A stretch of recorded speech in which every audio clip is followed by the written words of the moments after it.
the death of Crash Bandicoot bringing a tear to the child inside me.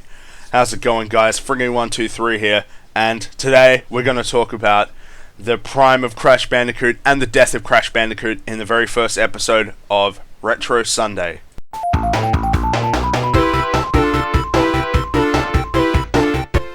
I could pretty much sum up the video with two pictures. One of the original Crash Bandicoot and one of the new Crash Bandicoot. The original, simple, yet charming. The new one, I mean, look at this shit all over it. But I can't just break it down to that. I gotta go into detail about why it just it tears my heart asunder to see what happened to Crash Bandicoot. Because Crash Bandicoot was my favorite game as a kid, alongside Ratchet and Clank. I played the shit out of those games. Crash Bandicoot 1, so much fun, introduced me to a Crash Bandicoot 2, even better. Love that game. But Crash Bandicoot 3 was it was the first game that I was like, oh my god, it's the best game ever, my favorite game. And I love that game to death, like a lot of kids did. Because, as we all know, from what Naughty Dog's doing now, they've proven time and time again that they're one of the most diverse and pretty much the best developer on the scene, alongside some of the greats. But I mean, Naughty Dog was able to maintain their, how good they are, unlike, someone like Rare that was awesome but then just turned to shit. And maybe that, I don't know, it's kind of sad to look at how Crash Bandicoot evolved, because the original 4 games, which were the best games in the series, were developed by Naughty Dog, and it wasn't until Crash Bash where Naughty Dog essentially just split and they made their new IP, which was Jak and Daxter, which went on to be equally successful. But even Crash Bash was still a good game. I mean, the prime of Crash Bandicoot was on the original PlayStation. They were the mascot of Sony.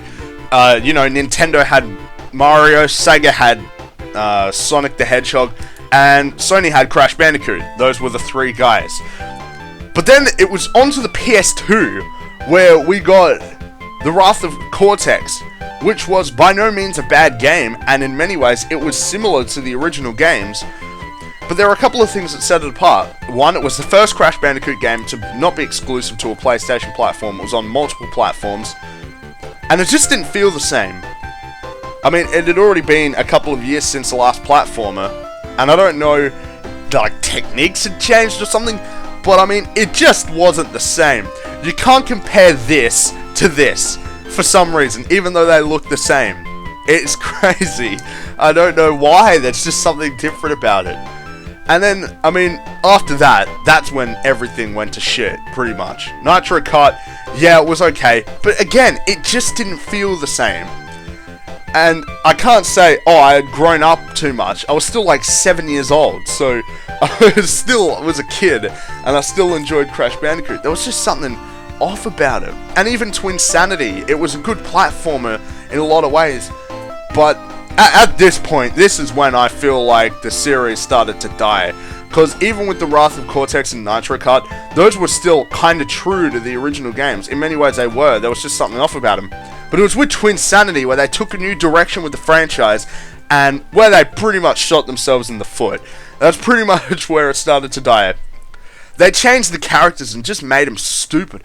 If you remember the original Crash Bandicoot, the only thing he ever said was, "Wow!" I mean, that's all he needs to say. But then it was once they got to games like Twinsanity, where he started to just act like a colossal dipshit. And I know Crash Bandicoot's not meant to be intelligent, but come on! There was that likable charm for the original Crash Bandicoot, where he didn't need to talk, and you knew he was stupid, but you liked him. Then he just started to get really annoying, and when you make the main character of your game really annoying, it pisses off longtime fans. I mean, just look at DMC. And then we had Crash Nitro Kart, not Crash Nitro Kart, god, I'm getting confused, Nitro Kart, Crash Team Racing, no, Crash Tag Team Racing, that is the game.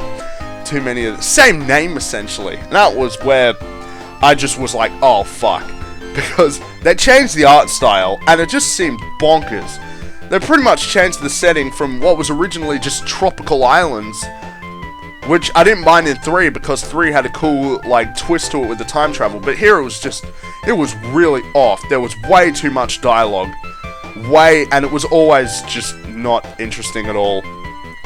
But then we get to the part where it's just like Activision, because at this point Activision had the rights to Crash Bandicoot, where Activision just started shitting in the fans' face with Crash of the Titans and Crash Mind Over Mutant. I mean, just take a look. Here's a clip from Crash Bandicoot on the PlayStation, and here's a clip from Crash of the Titans.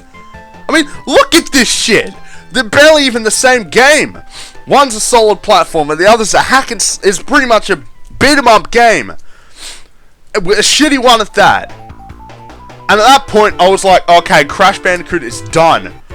It is not the same Crash Bandicoot that I grew up with as a kid. It's kind of like what happened to Spyro. Pretty much, Spyro used to be awesome, then it went through the shit phase, and now I still dislike it as Skylanders. I barely even count that as a Spyro game. But back to the topic at hand. It changed so much, and at that point, I think that's when me and a lot of longtime fans just were like, nah, that's it, game over, no more Crash Bandicoot. And we didn't see any more Crash Bandicoots. We haven't seen a Crash Bandicoot game for 5 years. And it's sad to think that the game that pretty much, it was one of the best-selling games on the PlayStation, one of the best-selling consoles of all time. It's iconic. He's iconic with most people my age. We love Crash Bandicoot, but we can't love him anymore. He's died. He died a long time ago. To me, he died pretty much once Naughty Dog left. Crash Bash was the last good one, and after that, it was not the same. And it's depressing to think of that. Pretty much think about, let's say, Super Mario 64, one of the best games of all time. They made that, and then instead of Nintendo developing it, it gets developed by another, company, and they turn it into some, like, first-person shooter.